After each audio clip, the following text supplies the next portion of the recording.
Ladies, gentlemen, and tarnished of all ages, how many weapons in Elden Ring made you stop and consider changing your entire build when you found them? For me, there was a good solid handful of them, actually, and one of those specific weapons was Eleonora's Poleblade. I am a massive nerd. I understand that, okay? And so when I see a pair of twin blades that lights up like a lightsaber shooting glowing blood all over the place, it tickles a very specific part of my brain and makes me quite happy. To my dismay, however, when I originally found the weapon, very early on in the game's life cycle, arcane scaling was broken, and so the weapon was unusually weak compared to most others, and so I decided to stick it in my back pocket and leave it for later until I knew it was fixed. Eventually, through a patch, the arcane scaling problem was fixed, but I was fixated on totally different playstyles for ages and ages until now. Finally, I am ready for my Poleblade, and while most people will tell you this weapon is super strong for its Ash of War only, its unique weapon skill, flipping around and applying large amounts of bleed, well, they are right that it is strong, but they're also missing something very specifically good about the weapon too.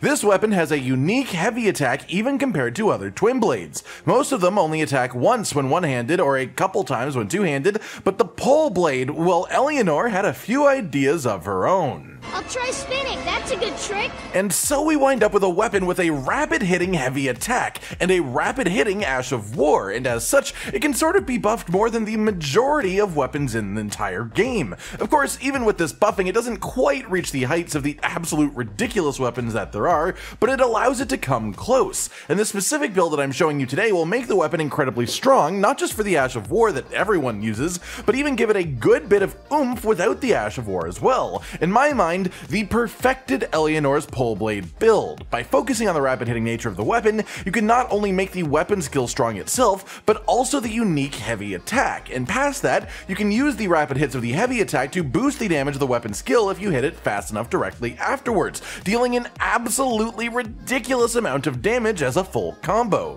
In PvP, this skill can be a little bit hard to hit. The Ash of War has a lot of forward momentum, and if your target is moving, they can avoid a good number of the hits. But the heavy attack is still good, and of course, if your spacing is right, you can sometimes catch people off guard and get a full Ash of War combo on them, killing them instantly. But for the most part, this weapon is well known enough that if someone sees what you are holding, they have somewhat of an idea what your plan is. You've got to go full in on the mind games of it all. Don't open up with the weapon skill, they'll expect that. Open with regular weapon swings, with sprint attacks, and work your way up to the perfect moment to launch yourself at them like a deity of death.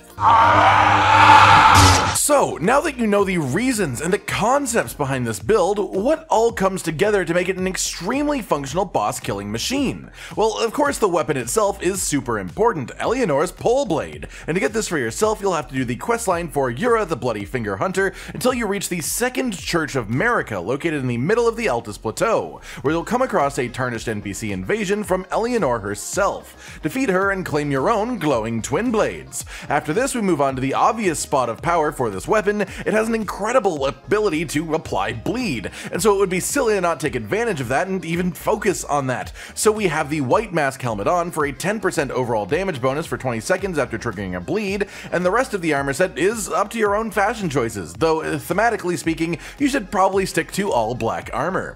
For the talismans, the first one is the Lord of Blood's Exaltation, which gives you a 20% damage bonus for the same time period and under the same circumstances as the white mask helmet, for a nice big bonus overall when you have the two combined. The white mask helmet can be found by defeating the NPC invaders located in the pool of blood beside Mogwin Palace located here, and the talisman is dropped when you defeat the boss of the Lanedell catacombs, accessed from inside of the sewers under Lanedell itself. After that, while we want this build to be strong even without the skill, it is impossible to deny that the skill is absolutely the star of the show here, and so we go with the classic Shard of Alexander talisman for a sizable 15% damage boost to that side of things. In order to get this one, you need to do a short questline that will take you all throughout the map of the game. Simply talk to Alexander in the desert after defeating Radon, once more in the magma pools just southwest of the Seathwater Terminus site of Grace on Mount Gelmir, and then your final interaction with him will come near the Dragon Temple Lift site of Grace in crumbling Fair Missoula, at the end of which this talisman will belong to you.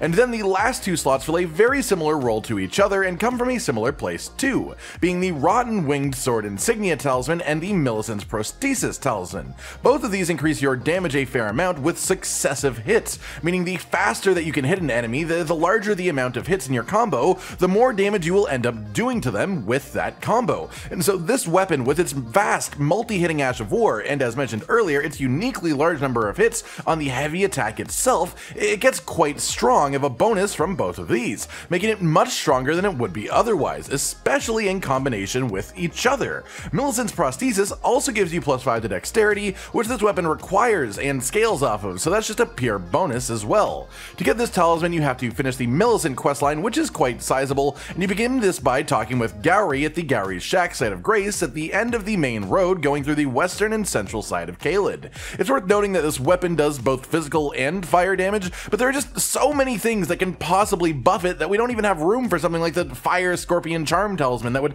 normally be in use in any build with fire damage. There's just way too many options here. On a similar note, moving on to the Wondrous Flask of Physic, we don't boost the fire damage with this either, because there are two choices that simply fit what we are trying to accomplish a little bit better. The Thorny Cracked Tear, which has a similar effect to the Rotten Winged Sword Insignia and Millicent's Prosthesis, further boosting your attack power the more times that you hit an enemy without stopping. And secondarily, the Spiked Cracked Tear, which boosts all charged attacks by 15%, including your charged heavy attack, which is the secondary damage source of this build behind the Ash of War.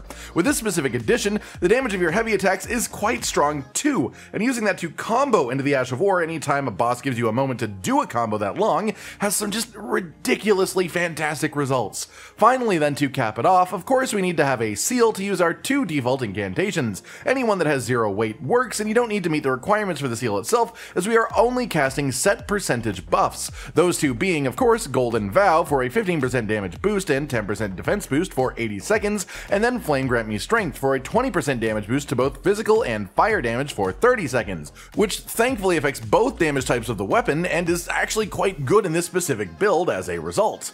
With that, you have the full combo of equipment, but what about the attributes used to truly make this sing? Well, it somewhat depends on our goals. If your enemy isn't immune to bleed, then Arcane is the most important attribute bar none, as it scales up your bleed application, and that can get to absolutely nasty levels of speed with this specific playstyle. But the weapon's damage scaling itself is actually slightly higher with dexterity, so if your target won't bleed, dexterity is more of your friend. And of course, once you are a high enough level, you fully spend into both dexterity and arcane to fully perfect the damage and the playstyle that we're building. But for everything I've shown you today, I've been hard arcane focused with just the minimum dexterity to use the weapon itself, so you have an idea of what this is at that level, as this is pretty equivalent damage for swing is focusing purely dexterity and only reaching the minimum arcane, except the arcane version of this also increases your bleed application, which, as we mentioned earlier, is super important and worth focusing on. And so my recommendation is 80 arcane to begin with. 60 vigor is ideal, though you can more or less manage above 40,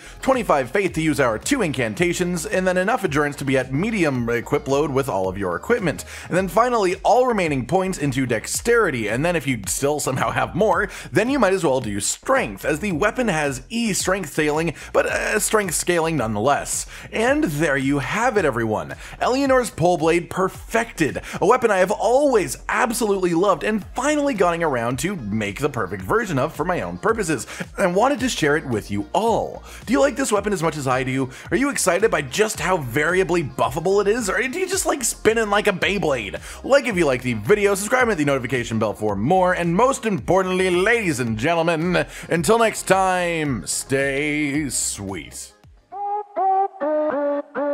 Josh, Cotton, and Hollow with the videos, dropping the humor like a hammer on your tippy toes, bringing entertainment on a daily arrangement to take our insanity and turn it into entertainment. Yes, I said entertainment twice, to reiterate that it is nice to look into your faces on a mostly daily basis when you let us in your homes to make the whole world a stage. Goodbye.